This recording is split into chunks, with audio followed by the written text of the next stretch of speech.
So the microfinance industry has come together around a campaign for client protection. So this is meant to be a broad coalition of organizations and individuals that support the principles and that are committing to work together to implement them over time in our different institutions. So there are providers, international networks, national associations, donors, investors, individuals, support organizations that have endorsed the principle. And currently there are more than 200 institutional endorsers and more than 200 individual endorsers.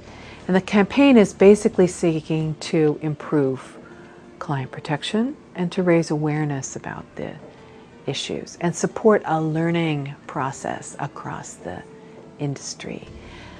Although it's very active, it hasn't actually been launched yet. That will happen over the summer, but work is already well underway. It's led by a blue ribbon steering committee of about 27 really leading individuals from all over the world that are committed to making this work in their own institutions and to being ambassadors for this work in the broader microfinance industry.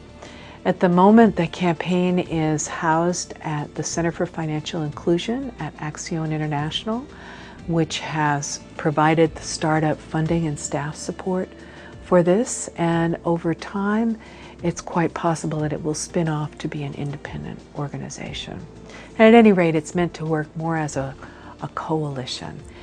It has at this point a deceptively simple goal that within 3 years, half of the largest reporters to the mix will have implemented in a meaningful way all 6 of the core client protection principles. So that implies all sorts of things about how we support practice, how we build tools for providers, for investors, what sort of supportive policy and regulatory environment we're looking for.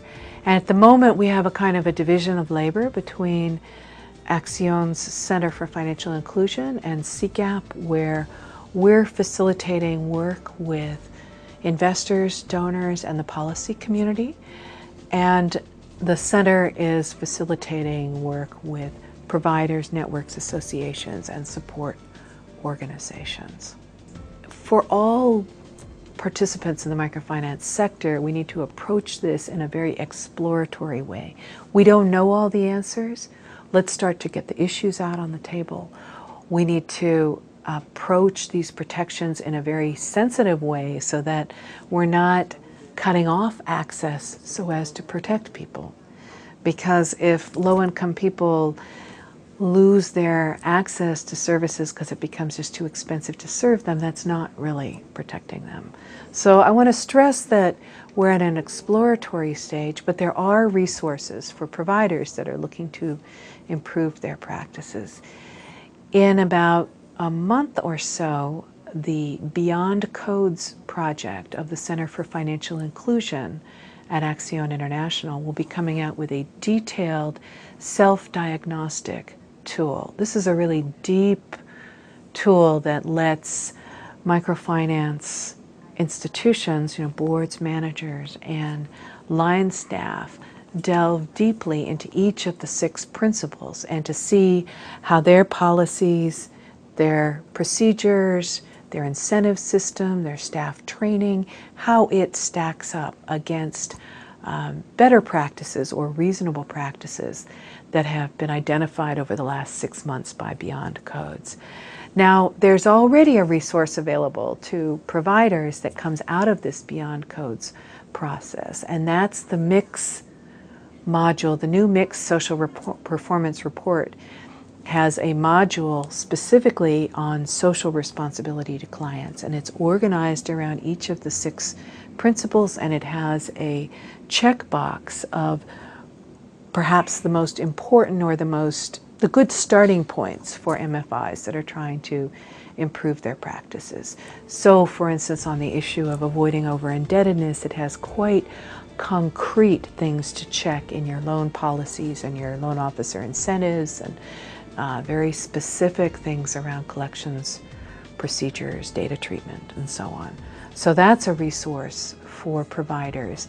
And we're finding that national and international networks, provider networks, are also becoming an important resource again for their members in exploring what's the best way to move forward. And the answers will be different for different types of microfinance institutions.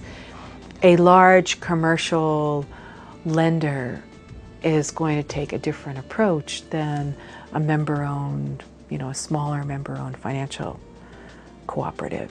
There are very specific issues around the different products, and so we don't expect to see uniform solutions. It's really a question of tailoring.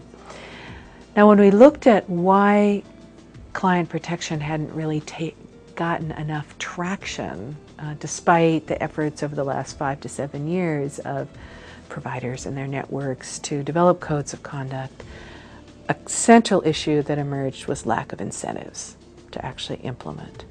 And some of the steps were easier to implement or were clearly supportive of improved customer care and client retention. So those were kind of more win-win, easier solutions. But some were not so hard to make your lending practices more conservative in a market where you're facing a lot of competition, or to adjust your collections practices when others weren't was a harder thing to do. Certainly to fairly and fully advertise all the costs of your loan products when your competitors weren't doing that was viewed as suicide. And so the question of incentives is really important, and this is where the role of funders comes in.